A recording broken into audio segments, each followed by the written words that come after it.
Good evening, 49er faithful. Welcome to another episode of your favorite program with your favorite hosts. This is Between Two Beards.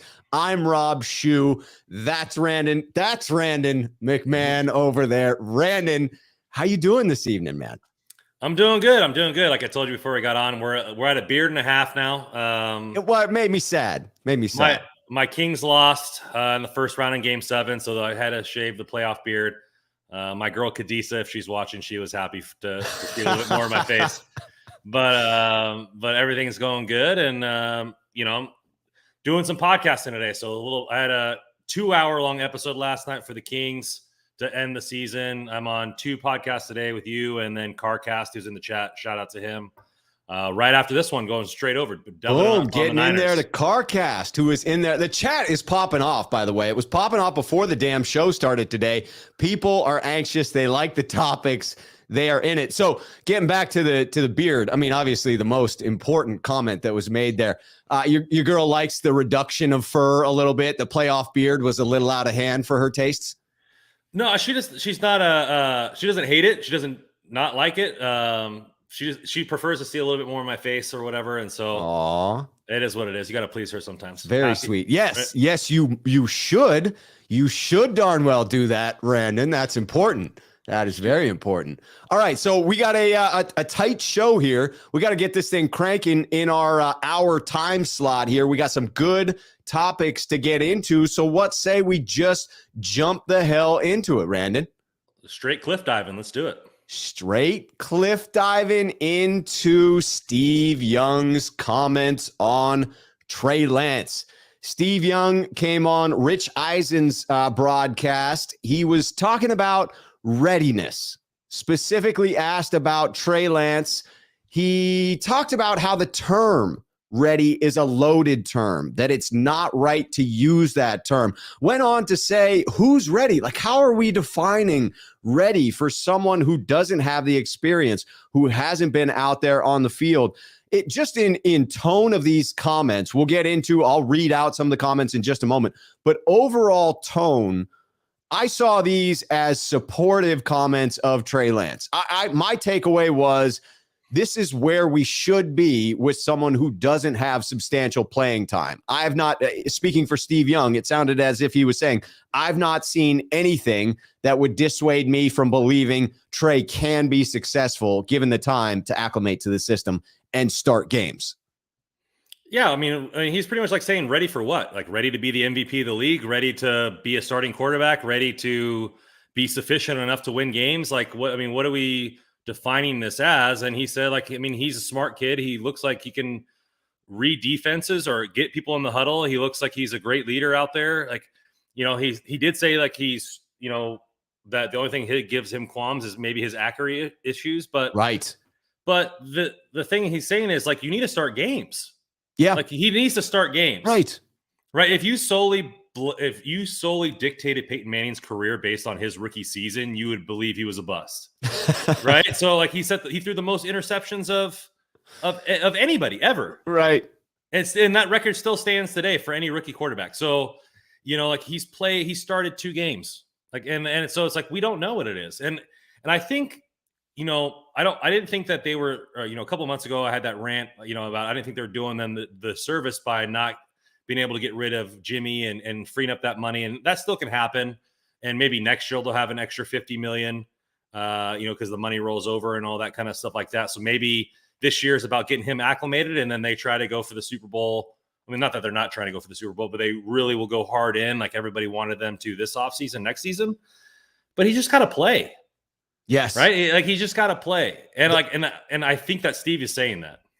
That's how I interpret it as well, that he just hasn't done it yet. It's not an indication of can't do it. It's an indication of where he is right now as someone who played in 2019, then only had a single game in 2020 and only got a handful of snaps, 2.5 games in the first season within the NFL. Here are Steve Young's comments as it specifically relates to the fact that Trey Lance hasn't done it yet. Young goes on to say, a lot of things that you figure out in college over the years, just marking receivers and understanding what your arm can do. It's just things that you figure out by reps and doing it over and over and over. When they say he's not ready, it's because there's not that body of work of him being on the field. They see what's on the field. Amazing talent, amazing arm, all the things, but there's so much more to a quarterback. So when someone says he's not ready, what else are you going to say? Because he hasn't done it. That is, I see people taking these comments and spinning them towards the negative. I think that is taking Steve's points out of context. If you listen to this, if you listen to the tone in Steve's voice, if you truly hear what Steve is saying, he's basically indicating Lance is where I would expect him to be right now. It's not a vindication of where Lance could be, and it's not him saying, oh, well, Lance could never be successful because he doesn't have this. No, it's an acknowledgement of Lance's lack of experience, but highlighting those exciting elements about Lance that should give us reason for optimism. Yeah, I mean, and the the stats that I looked up and I confounded, and I brought it a couple of times up on here, is like the reason that I thought they should play Trey Lance is the only 2 MVPs drafted in the top 5 at quarterback over the last 20 years have played all 16 games, being Matt Ryan and Cam Newton. But there are a couple guys that are a couple guys like Phillip Rivers, who sat 2 straight seasons. Eli Manning played less than 7 games, and they Super Bowl winner, probably both Hall of Famers. And so there's give and take to both. And so if Trey Lance's head's still on straight, which I think it is, and he believes in himself and he's pushing forward, then you got to believe in the kid. But like I said, you just got to get reps, and it's ultimately going to be there. And I think after the draft and after some contemplation, I really think they're setting Lance up not only to shield him the best as possible, but to still win games next season, right? They have 2 backs over. I mean, Davis Price said he's going to play over 220 pounds. You're going to have Eli Mitchell. Like you're going to have some world beaters out there. We might have a 300-pound fullback in Poe. I think they're just going to try to run the football a lot, shelter him with how much responsibility he has. We're still going to win games. That pass defense should be top 3 in the league. If the defensive line can do exactly what they did last year, right? Like they're set up to still win games. Now, the 5th toughest schedule in the league, because we're playing the AFC West, might bring some problems, but so does the rest of everybody else in our division. So I don't know. Like I feel like he just needs to play, and I think that people need to realize that he's gonna struggle at some point during the season. I agree. And this should have happened last season, in my opinion. But now that it's going to happen this season, people are going to be like expecting him to be everybody else. Right. I fully bet that one of the other quarterbacks who played all season is going to make a big jump. I don't know who that is. It could be Lawrence, now that he's not under the sloppish rule of Urban Meyer. It could be Zach Wilson with everybody else that they've added to that team, yada, yada, yada. But Lance is going to take his lumps. But I think this team is still built to win despite errors, which was what we saw last season with Jimmy Garoppolo. Yeah, and it's fair to assume that someone in their sophomore season who got more playing time than Lance might be able to make a bigger leap. And you certainly were consistent in having called for Lance to get those starting reps last season. I was good with the strategy as the 49ers rolled with it. It did come with a cost. It comes with the cost that Trey Lance is still inexperienced this year. I was okay with that last season. I felt vindicated with the NFC Championship game. But this season, I would feel better had we pursued the strategy you laid out there. I love Emiliano's comment here, and this is something I believe wholeheartedly as well. People talk about the lack of experience. They talk about not getting those additional college reps in 2020. Emiliano says, if Trey played his last year in college in 2020, instead of it being canceled due to COVID, he wouldn't have been available for the 49ers to draft. He would be on another team as their quarterback. This is what I agree. If Trey Lance had started and accomplished what he did in having another undefeated season in 2020, he most certainly could have been in the running for first overall draft pick with Trevor Lawrence. Had he stayed in school with how young he was and played another season in college during 2021, it's my contention he would have been the number 1 overall draft pick in the draft that just occurred this year if he hadn't chosen to come out early. So the Niners took him at 3 because of that lack of experience. They were able to take him at 3 because of that lack of experience. And therefore, it seems illogical to have benefited from that lack of experience, but then to turn right around and try to use that as some sort of a weapon against Trey in saying that he's not going to be great. But you did mention what Steve Young's concern was, and that was accuracy. Here are Steve's comments directly as it relates to accuracy. I think the more important thing is he capable of the on-field recognition of routes? Who's getting through the routes? Who's open? Anticipatory throwing, getting the ball out. It seems like he has that. The thing that you worry about the most about being ready is his sense of accuracy. The sense that I know my brain knows where to go with the ball, but my arm's not necessarily cooperating. That's the biggest thing to me, Rich, as we get into the Trey Lance kind of issues. You either have that or you don't, is what Steve was saying about accuracy. So what I like is Steve's not really questioning it. He's indicated, I haven't seen enough at this point to be able to definitively say, did we see some issues where you could be concerned about accuracy during Trey's first year? Sure. Did we also see some amazing throws that would lead you to believe he is quite capable of making every throw you need him to make on the field?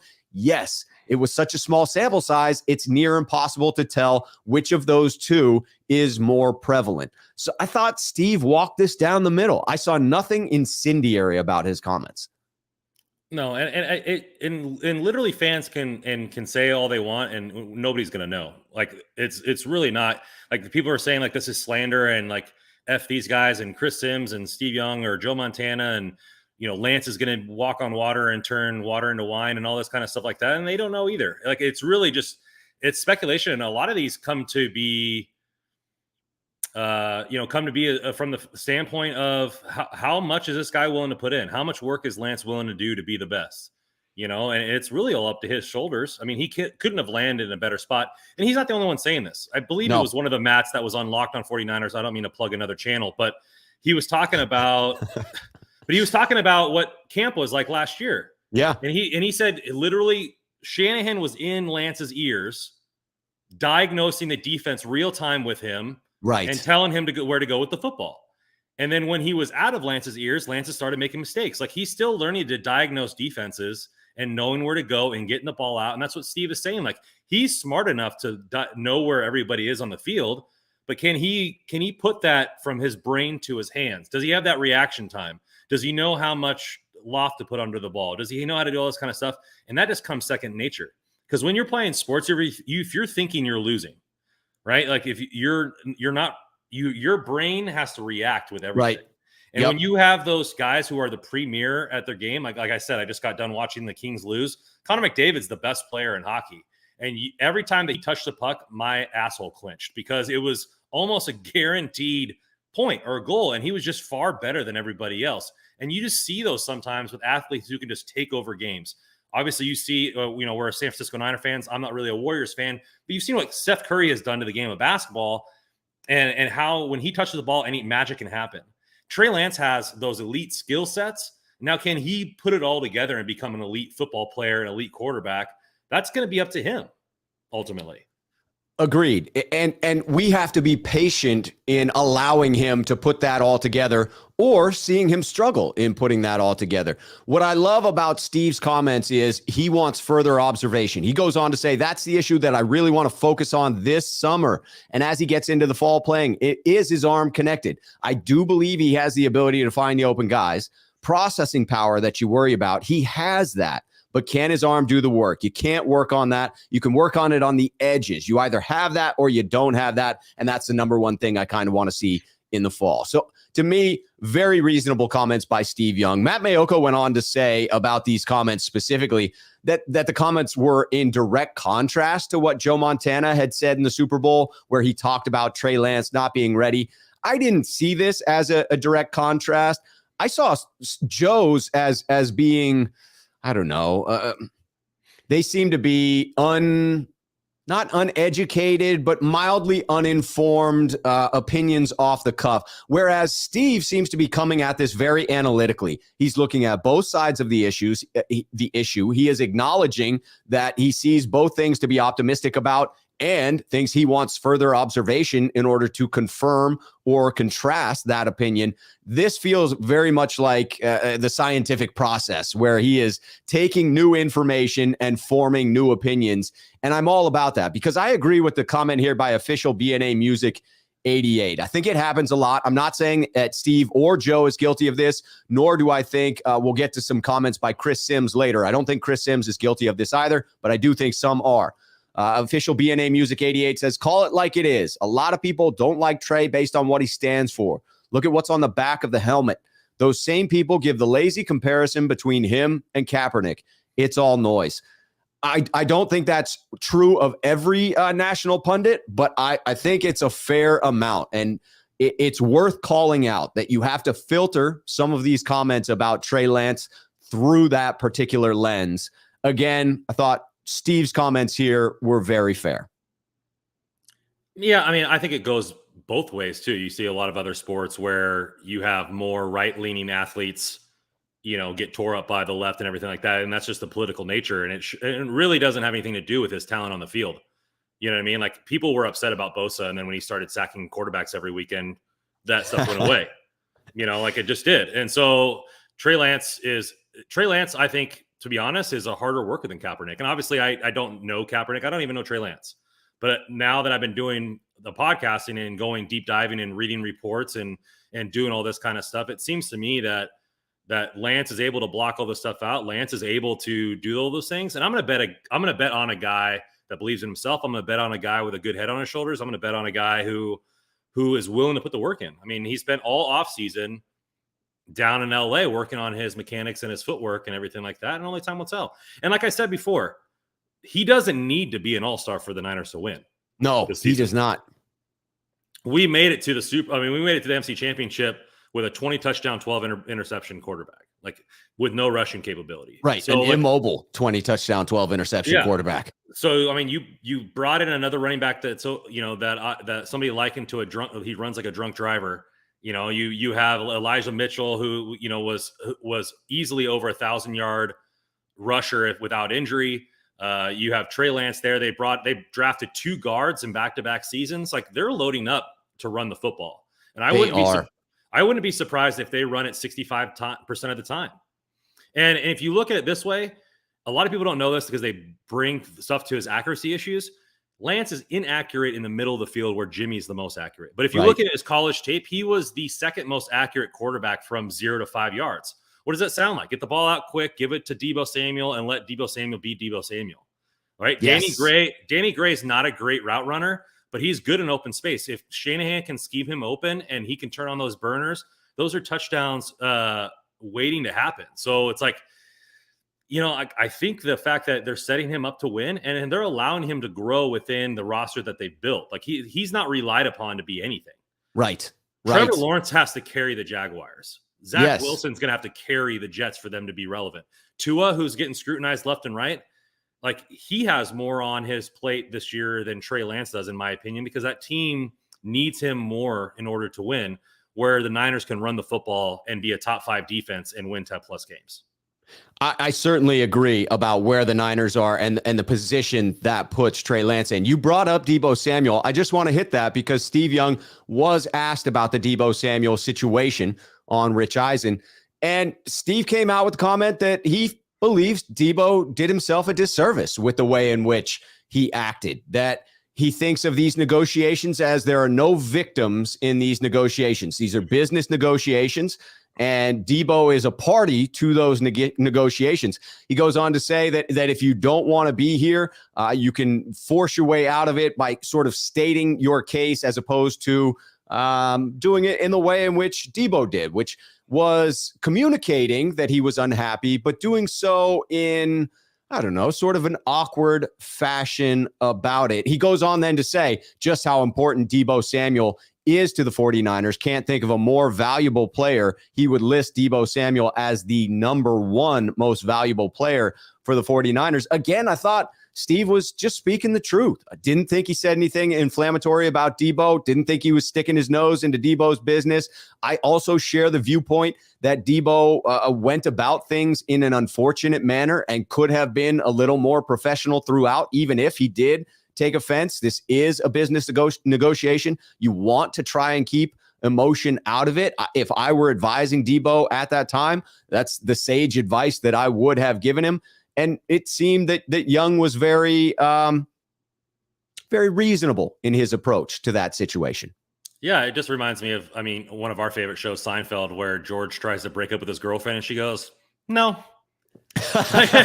No, that's not going to work for me. And then he tries again, he starts smoking and she's like, no, I don't think we're done yet. And it's just, right. Those tactics work for the Titans. Titans caved, Ravens caved. The Niners are like, no, I'm good. We're gonna stay together. You're gonna be done with this or whatever. It's just, and it takes two to be part of a tango, right? And so yes. I think the Niners are just like, all right, we'll let you do whatever you want. Go club and do whatever, your social media, but ultimately you're gonna play for us, and we're eventually gonna get this to happen, and you're gonna want your money, and we're gonna pay you just when we're ready to pay you. That's a very good analogy. The Seinfeld not allowing George to break up, very apropos to what the Niners decided to do with Deebo Samuel. And I agree with Dan, Sneakerhead here on the channel, commenting about Deebo's actions on social media. Very passive aggressive, Dan says, in reference to Deebo's social media stuff. I agree. It was not, if you're talking about adult communication that you want to have in a professional setting, I don't think that social media behavior fit the bill there. And it didn't end up getting Deebo what he wanted. So maybe the next time around, he'll take a different path for that. I think it's fine to express your dissatisfaction with your workplace, and there are proper ways to go about it. All right, I do think he'll come ready to play week one. I do agree with that as well. I think he has that competitive streak that won't allow him to do anything else, right? Yeah. All right, let's transition to a lighter topic here. We're going to be back into the Trey Lance topic. You can't get enough. Chris Sims had some inflammatory freaking comments of his own. Even if they weren't terribly inflammatory, they have incited violence from the Niner faithful. But let's get into a fun topic here. Let's talk about some of the schedule, right? Schedule came out on Thursday. This is our first show since then. We've clearly covered on various podcasts that we do, what we think of the win-loss record, some of the toughest stretches.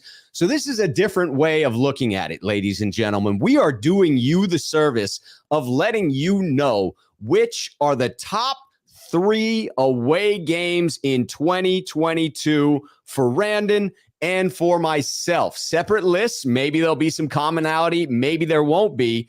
But let's talk about what makes for a great away game experience. For example, if you look at the schedule and you see that we're playing New Orleans in New Orleans, you go to that game.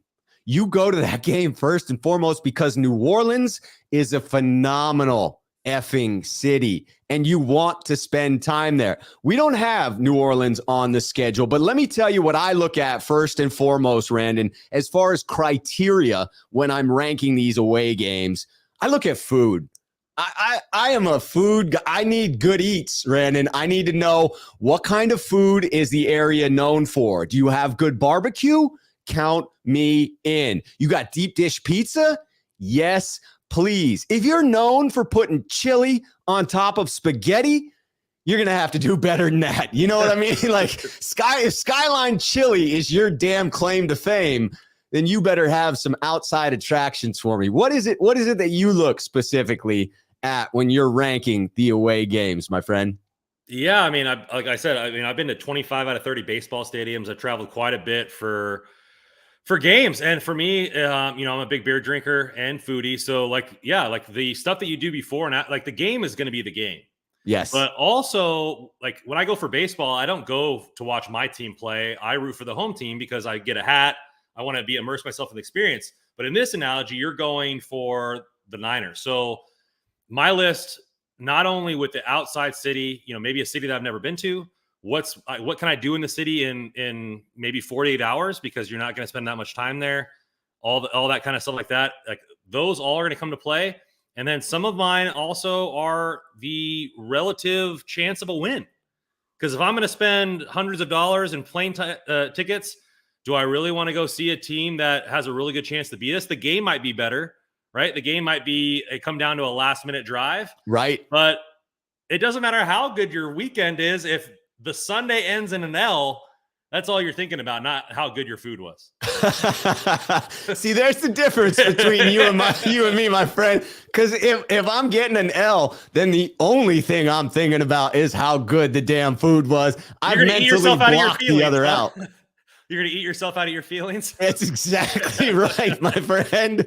Who hasn't eaten themselves into a coma when they're feeling down? I mean, that's just the way it should be done. But I look at attractions, you know, what kind of fun shit can you do locally? Like what is there to do in the city? Is it a city that I haven't been to before? I'll tell you what else, being that I'm trying to check off all the stadiums in the NFL, I want to know about the stadium itself. I want to know, is it a new building? Does it have historical significance? I mean, I'll say that Lambeau Field was in some ways not the most impressive stadium I've ever been to, but in a historic context, in a feeling when you walked into the building, in understanding the relevance of that building with regard to the history of the NFL, it amplified that experience. And so I've been to some that are new and impressive. SoFi Stadium is one that I would say there, but it was sort of cold and lacked a feeling of connection to the organization as a whole. And so I was left being unimpressed by that. But let's say those are all of the things that you take into consideration. It's not merely just one factor. It's a myriad of factors. So I think we go through counting down from 3 to 1 with the best stadiums. Randon, as the co-host, please take the honors of going first. What is your third favorite choice for this year's away games? Yeah, I'm going to give an honorable mention just because I'm not a Giants fan. Actually, F the Giants. I'm an A's fan. And I've already been to Chicago before to see the Niners play, actually on Jimmy G's first game. Nice. Honorable mention for all you out there who are Giants fans. They're playing the Cubs that weekend. So you could get a doubleheader, see the Giants and see the Niners both play in Chicago. Totally fan it up. Good food, good vibes, everything like that. So, you know, that'll be good there. But for me, number 3 on the list, I was going to go with at Denver in week 3. And the reason being is that one of my favorite breweries, True Brewing, is there. They're a heavy metal brewery. You can go there, listen to some Slayer, drink some really good beer. They have good taco trucks out there. I like getting myself out in nature, going for a walk and doing all that kind of stuff, and maybe catching a concert at the Red Rocks. Red Rocks. So that could be a pretty cool weekend. I'm not a huge toker of the marijuana, but, you know, maybe a gummy or two, walk in the city. Great stuff there to go. They have a lot of good restaurants. There was some good dog places around Coors Field, and they're going late enough in this or early enough in the season, September 25th, that you could catch a Colorado Rockies game. If you've never been to the Mile High Stadium, go there as well. Maybe double it up there if they are playing the same weekend. I didn't check the schedule to confirm, but you might be able to. The city is really nice. I've already been to the city, but I think getting in nature, it's early enough. It's not that cold. Mile High is supposed to have this epic feel around it because the Broncos there. And then hopefully the Niners can quench their demons against Russell Wilson now that he's on a different team. That would be nice to get a W against Russell Wilson in Denver. That's a very, very noble pick at number 3. I just like that these are right next to one another. Jared comes in to echo that sentiment about you can get some Mile High munchies while you're there in Denver. Certainly legality of certain things plays into that. And Frank talking about post-game depression is real. They're right next to each other, so the solution for one is right on top of it. Post-game depression is real? Yes, it is. Go ahead and eat your sorrows away with some Mile High munchies. That's exactly how you get past it, Frank. Just drown those sorrows in food, my friends. I also want to answer before I reveal my number 3. Dan asks specifically, Rob Schuh, how do Seattle fans treat San Francisco fans in Seattle? Dan, let me tell you definitively, they treat us very poorly in Seattle. I make a habit of going to that game on a regular basis. The worst experience that I ever had there was the NFC Championship game. Watching that particular nightmare of a game in the 2013 season. Nice seats, 50-yard line, hanging with the well-to-do crowd, still getting peanuts thrown at the back of my head. Walking out of that stadium with fans coming up to yell in your face with that Seahawks chant that to this day makes me want to throw up because it is that horrific. So yeah, they treat us pretty poorly, but it's a rivalry. So I'm sure it goes the other way in San Francisco too. I think so too. The reason I take offense to it is because I'm never that guy. When I try to welcome fans into our stadium, I encourage any Niner faithful watching this, welcome in opposing fans, because one of my honorable mention stadiums is Carolina. And it's because they're the nicest damn fans I've run into in the NFL. Packer fans were right up there with them. It's just a different vibe when you can walk in and there's cheering and jeering of one another. There's definitely a competition, but it's lighthearted and it's not nasty. So don't be a hater if fans come into the stadium, into Levi's. Welcome them in and then kick their ass on the field. All right, number 3 for me is about the food, and I haven't been there yet. Chicago, for the Chicago Bears. Cool city. It's the right time of year. I don't want to go back to Chicago in the middle of winter. I stopped by for one night in January after I was in Green Bay to see the game in Lambeau. Stopped into Chicago to get some food, get some deep dish pizza, was wowed by the cuisine. That's why I'm going back there. Hopefully it's not going to be too hot and muggy, and there are definitely a plethora of food options. So that's going to be number 3 for me. What do you see as the second most exciting road game for you, Randon? For me, it's going to be Atlanta. And part of it is because I think Atlanta is going to be absolutely garbage this season. And so that's pretty much a stomping. That's a win. That's a W. And so it'll be nice. And then, I'm a big Trey Lance supporter, so he'll probably throw for quite a bit of yards. The score will be run up, and I can enjoy my barbecue with a smile because Atlanta's known for some pretty decent barbecue. I don't know if it's better than Texas where I live or Kansas City, but then they have some pretty decent barbecue. And then they have that soul food, they have that Southern cooking down there that that I'm interested to try more, mom and pop type shops down there. And then that game will be a little bit later in the summer in October. So early fall. It might not be, muggy and everything like that. It might be actually nice. The stadium's indoors, so you don't have to worry about it, even if it isn't. I think it's going to be a nice little area there. And then, the Braves are pretty good. Maybe you go see a Braves game if they're in the postseason. Yes, I love the trying to get to another game. I'm going to look forward to that in Chicago with number 3, trying to get to Wrigley Stadium in that same weekend. The Giants will be out there. I'm a little bit ambiguous between Giants and A's, like both of my Bay Area teams when it comes to baseball. But that is cool to be able to hit 2 different stadiums in one trip. I had Atlanta as being honorable mention for me. New stadium, city I've not been to, but heard really great things about. That one definitely top of my list as far as stadiums. It looks like Mercedes-Benz Stadium looks like a freaking phenomenal building right up there with Minnesota. I've only been there for like 12 hours. So quick story. During one of the trip to go see all the New York stadiums for my baseball road trip, we were flying into Atlanta. We were flying into Atlanta, and my mom's going to the restroom, and I just go up to the front desk and I go, "Hey, like, how many people are waiting on this flight?" And they go, "Like, I don't know, we have like 8 in standby." I said, "So, like, what are you guys offering right now?" "Well, we're offering a free night in a hotel, an extra $250, and all this kind of stuff like that. And you fly out tomorrow at 8 a.m." So I just made the decision for the family. I said, we're doing this. And we went and saw a Braves game. We went and saw them play the Marlins. They won like 14-1. My man. I was so tired of doing the Brave chop. I think I had arthritis in my shoulder. But it was so much fun. And my mom came out and I was like, our flight got canceled. She goes, "What do you mean?" I go, it got canceled by me and we're going to the game. And she was freaking out. She's like, "What about I don't have my toothbrush." I was like, "Mom, I think they have toothbrushes here in Atlanta." I think with the credit they gave us, you can get yourself a toothbrush. Yeah. That's phenomenal. Yeah, getting a little carpal tunnel going from the tomahawk chop, the repetitive motion. I had to bring it. in the reliever. I started having to go left-handed. Tapping out. No, I'm done. I'm done. That's it. Take me out, coach. I'll tell you. Hey, Nick with a great suggestion coming in. Got to hit those high-end cigar lounges in Chicago. Nick, I'm going to be all over that. You know I love me cigar. a Padron. Get me some of that. All right, so give me your number two. Number two for me, this was tough. This was really, really tough, Randon, for this one to come in at number two. But Mexico City to play the Arizona Cardinals.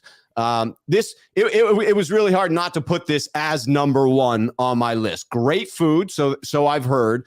Beautiful and culturally rich city that I've not been to. A rabid international fan base that will heavily favor our Niners. And I feel pretty good about the matchup. I feel pretty good about the Niners coming in and getting a W there.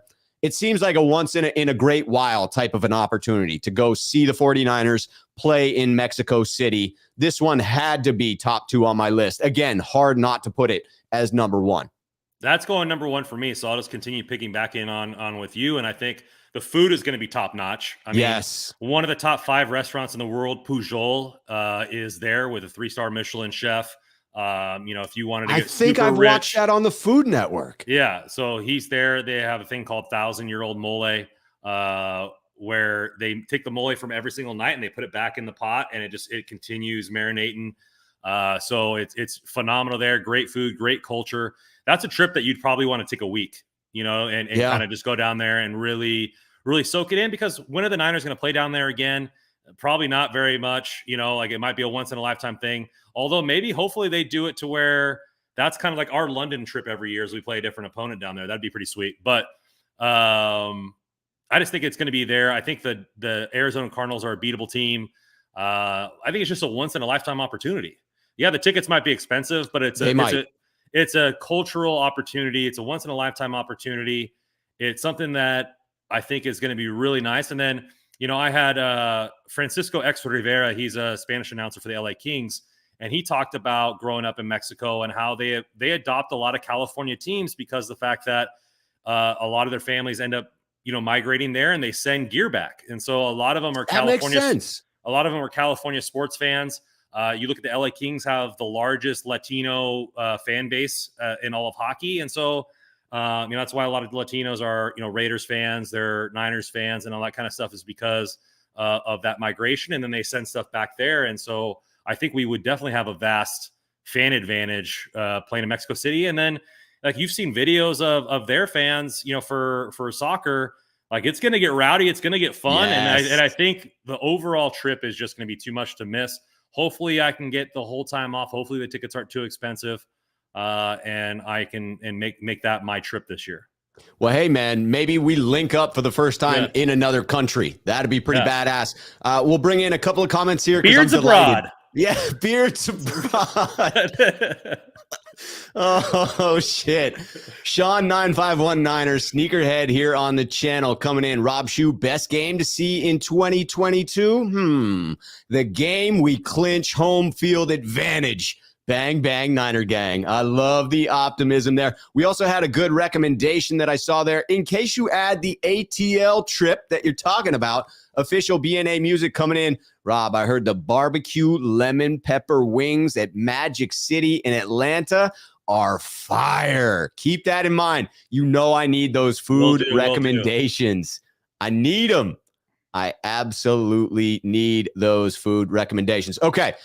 Number one on my list, and again, I feel sort of bad and culturally void for having put this above the one that you just so eloquently made the case for at number one. That is a more culturally enriching trip than what I'm suggesting. But God damn it, if New Year's Day in Las Vegas against the Raiders doesn't sound like a delightful time for a football game, I don't know what does. New Year's Eve in Vegas, yeah, I will be there for that. That's going to be an interesting evening. That's going to be a fun packed night. People tend to get a little stupid in Vegas. They get even stupider when it is a holiday like New Year's. And I'm a big fan of people watching. So to see all those people making fools of themselves, I just find it to be incredibly entertaining. You're going to be sober, but I have a feeling like a quarter of the game's going to arrive in the second period. Yeah, second exactly. quarter. They're going to be so hungover. They're going to arrive late. I'm going to be bright-eyed and bushy-tailed. I mean, I'll stay up way too late. I'll eat way too much food. I will be tired, but I will not be hungover. So that's always a good thing. And on top of the, fact that it's New Year's Eve in Vegas, which is something that I've always wanted to be a part of. I've seen tales of, heard tales of, seen video of, never been a part of. There's also, it is a new badass stadium, right? It is one of those brand new, spanking new stadiums that when you walk in, I'm guessing you are going to, jaw's going to drop. It's going to be one of those types of experiences. They did a good job. The exterior of that stadium puts SoFi to shame, right? That's my one qualm with SoFi is I don't like the look of the exterior. It's sort of like a brushed aluminum look to it, a very futuristic but bland. But the black beauty that they put out there in the Vegas desert, man, that thing stands out like the Death Star. It's phenomenal. Yeah. And then it's a city with endless things to do. You want to go shoot a machine gun? Cool. Want to go gamble away next month's mortgage payment? No problem. There's no shortage of things that you can do in Vegas. A bunch of dope but wildly overpriced restaurants, all at your fingertips. A bunch of Michelin-starred restaurants that are available to you. But, it is Vegas. And so I think the priority for me will be Mexico City. But the one I'm looking forward to the most as a guilty pleasure, Las Vegas. So I don't play roulette. I'm looking it up right now. Yeah. I wonder how much money is going to be won or lost on Red 5 that weekend.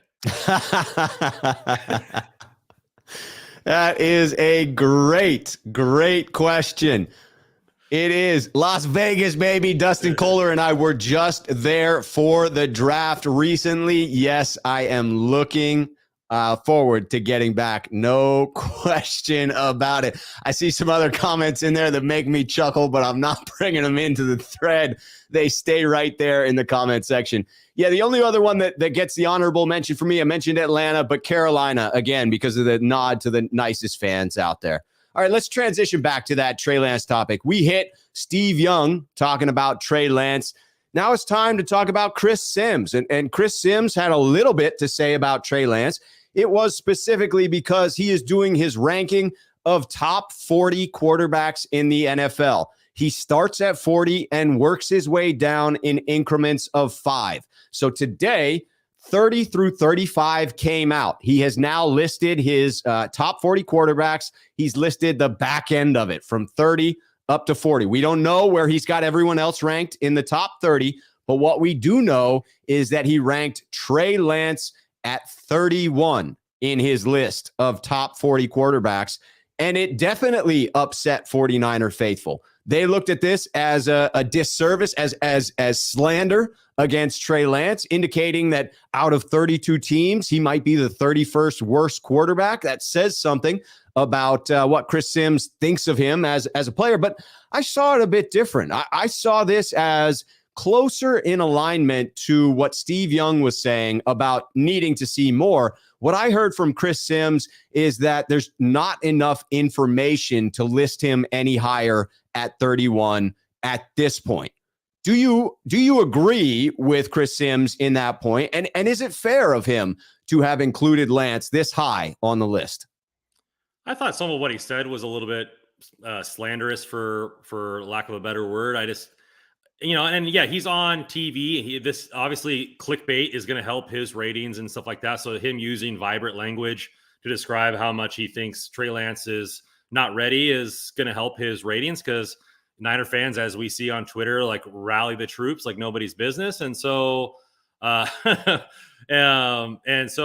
just think it also comes down like what you said, right? I mean, you and I are big food eaters, right? So and if you're typically going out for a meal and you don't really want to put too much thought in it, you're going to go to a place that you know. You're going to go to a place that you know and it has done well by you. And that's what Jimmy G is. He is a person that it has done well by the Niners.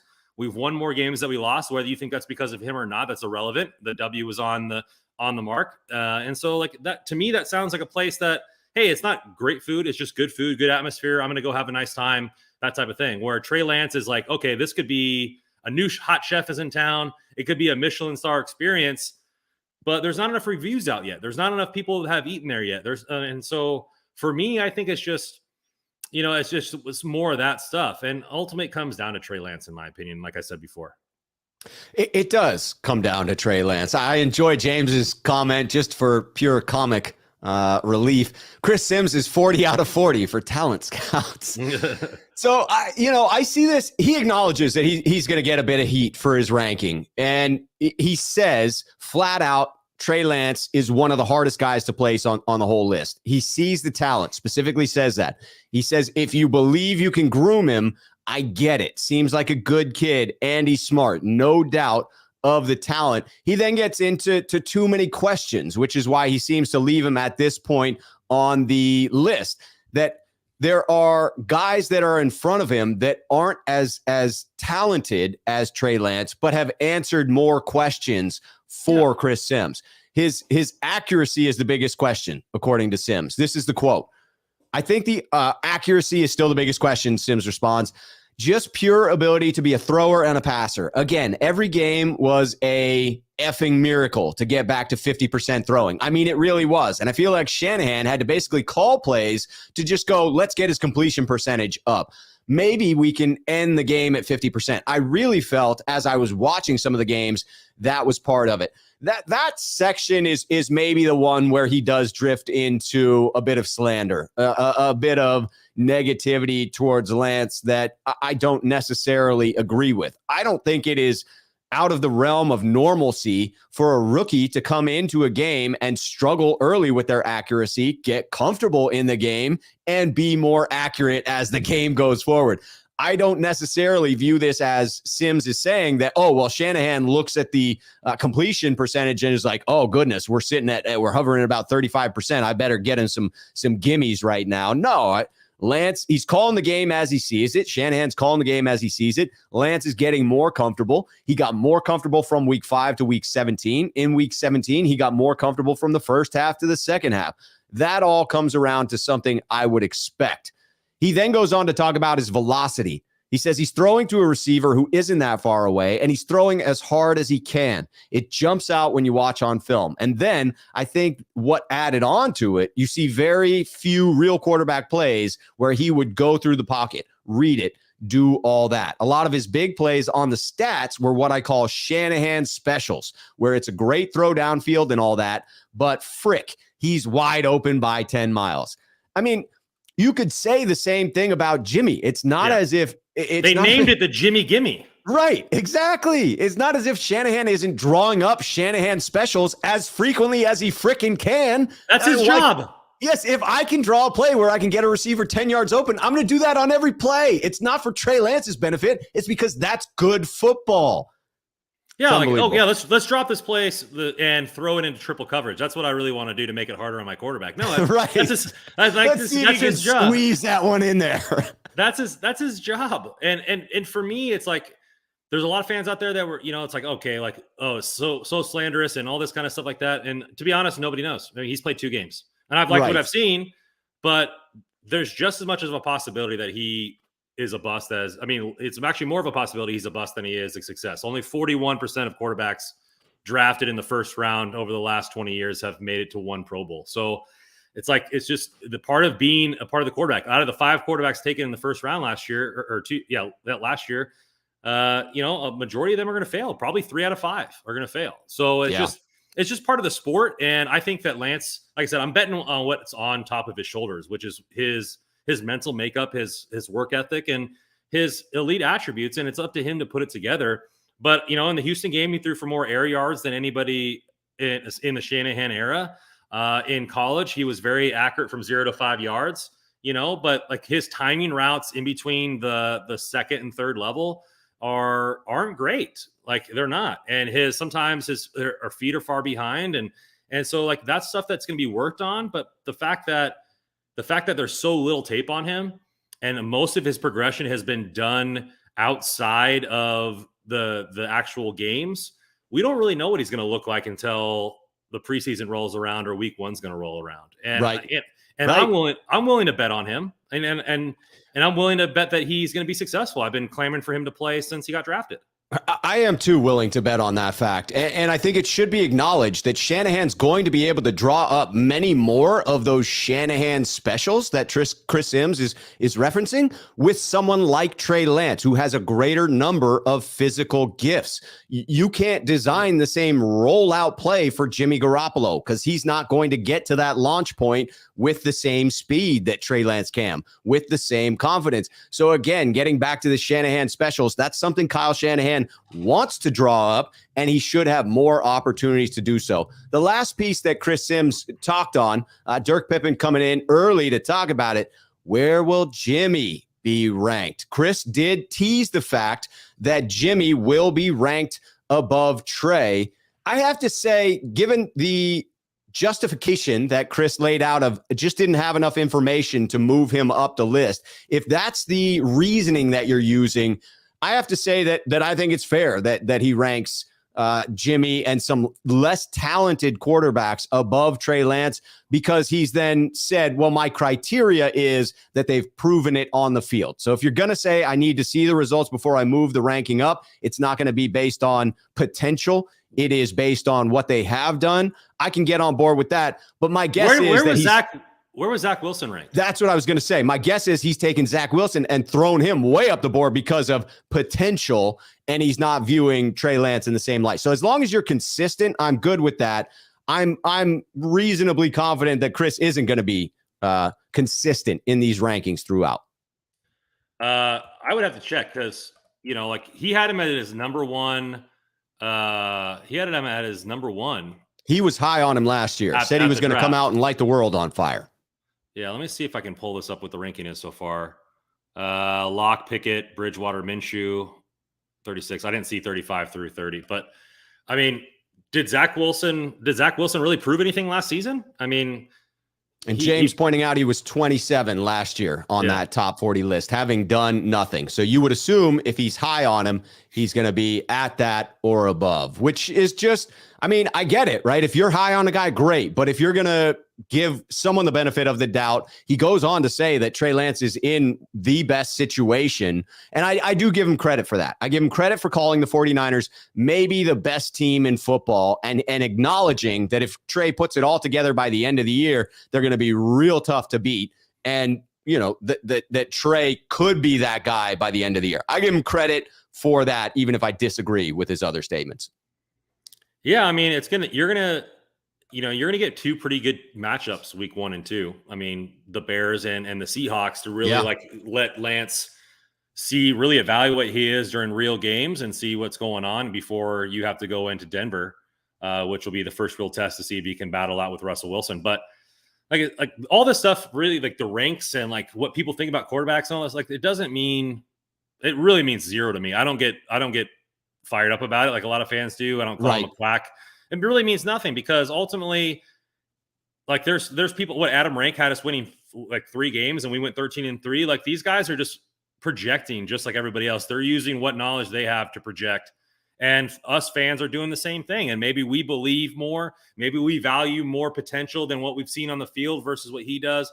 For me, it really means nothing. And ultimately, if they keep winning games and Trey Lance is the quarterback, I'm going to be happy regardless of where people have him ranked. And it is what it is. I mean, you're going to have guys that flame out like Ryan Leaf. You're going to have guys like Josh Allen who have taken his biggest weakness being his accuracy and made it better. I mean, there's just all kinds of different quarterbacks. And it's really, like I said, I'm going to say this again, and I'll probably be saying it for the next 2 months until week 1. It's going to be up to Trey Lance to decide his future ultimately. Amen to that. All right, let's close out on our final topic here and acknowledge that there are some positive stories that come out about Trey Lance. It does seem to be that there are more coming out in question, but one of the ones that we won't have a chance to get to today is Lance reaching out to all the rookies. It came out that Trey Lance requested and received the phone numbers of each of the 49ers' 9 picks in the 2022 NFL draft. He then fired off text messages to welcome each of the rookies to the team. So I look at this, that's a positive one. That should have gotten some airtime, but it gets buried by these other stories that come out of Lance not being ready, quote unquote. I see these other positives of Lance's work ethic, Lance's physical skills, Lance's leadership ability. We gave Jimmy a lot of freaking credit for being a good leader. Lance does something like this, the lead gets buried, right? Because we're too busy talking about something he did or didn't do last year to prove that he was ready to start this year. So the question for me becomes, with all of these stories coming out, should the 49ers come out publicly in support of Lance? The rumors are numerous. Even Peter King's recent comments yesterday in support of Lance starting hint at that possibility of not being ready. Let me read Peter King's comments. Sometimes you need your quarterback to not lose the game. Last year, Jimmy Garoppolo on several big occasions piloted the team, did well enough, didn't lose the game, and they went on. That's why, to me, unless somebody gives San Francisco a decent offer, I will not be surprised if they do the same thing this year, with one exception. I do think that unless he is simply not ready to play, I do think the starter opening day will be Trey Lance. So again, even though it's a positive statement of, hey, Trey Lance is going to be the starter, he throws in the caveat, well, unless he's not ready. So the not ready rears its ugly head again. Would it be beneficial for Kyle Shanahan to come out at some point in the near future, put all of these rumors to rest, and talk about Trey Lance in a glowingly positive fashion? That won't happen until they trade him or cut him. Jimmy That's G. a fair statement. They've already rode this horse into the ground. They're going to ride it until it's just bones and dust. Is that they believe they can get a second round pick or more for him, and so they're going to continue doing that until they trade or cut Jimmy Garoppolo before week one. For me, it's like, again, it's irrelevant because they've already come out and said it, and it's been subtle. They're like, oh, like we believe Trey is good enough to be our starter, like at all those meetings and stuff like that. So again, I'm not worried about it because ultimately, yeah. Very meta. We're a part of the Illuminati. But